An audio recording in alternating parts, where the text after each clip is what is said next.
સુરતના સવાલી બીચને ડેવલપ કરવા માંગ ઉઠી છે। બીચને 48 કરોડના ખર્ચે વિકસાવાશે। સુરતના સુવાલી બીચનું ડેવલપમેન્ટ કરવાની માંગ ઉઠી। 2008-9માં જોરશોરથી જાહેરાત કરવામાં આવી હતી, પરંતુ કોઈ કામગીરી થઈ નથી। ત્યારે ફરી 24-25 ફેબ્રુઆરીએ બીચ ફેસ્ટિવલનું આયોજન કરવામાં આવ્યું। ફેસ્ટિવલ દરમિયાન અલગ અલગ કાર્યક્રમો યોજાશે। 24મીએ સાંજે કીર્તિદાન ગઢવીનો ડાયરો યોજાશે। ફેસ્ટિવલ દરમિયાન અલગ અલગ ફૂડ સ્ટોલ પણ રખાશે, જ્યાં લોકો અવનવી વાનગીનો સ્વાદ માણશે। તે ઉપરાંત સેલ્ફી પોઈન્ટ ઊભા કરાશે। ડાંગની વસ્તુઓને વેગ આપવા વિવિધ સ્ટોલ ઊભા કરાશે। સુવાલી સુધી 7 કરોડના ખર્ચે નવો રસ્તો બનશે। તે ઉપરાંત શૌચાલય સહિતની વસ્તુઓ ઊભી કરાશે। ગોધરાના કણજરિયા ગામમાં નિરાધાર બનેલા 3 બાળકોને 11 વર્ષ બાદ માતાની હૂંફ મળવા જઈ રહી છે। બાળકો નાના હતા ત્યારે માતા ગુમ થઈ ગયા હતા। પિતાનું પણ નિધન થતાં પરિવાર વિખાઈ ગયો હતો।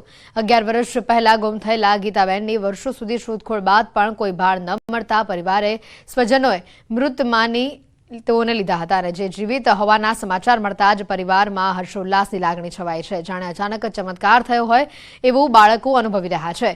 મહિલા માનસિક અસ્થિરતાના કારણે કલકત્તા પહોંચી ગયા હતા, જ્યાં 8 વર્ષ કોમામાં રહ્યા બાદ તેઓ ભાનમાં આવતા તબીબોએ પૂછપરછ કરી હતી। મહિલાએ પોતે ગુજરાતના ભામેયા ગામના વતની હોવાની જાણકારી આપતા ત્યાંના તબીબોએ પંચમહાલ પોલીસનો સંપર્ક કર્યો। પોલીસે ગામના સરપંચનો સંપર્ક કરીને મહિલાની જાણકારી આપતા પરિવારમાં ખુશી જોવા મળી રહી છે।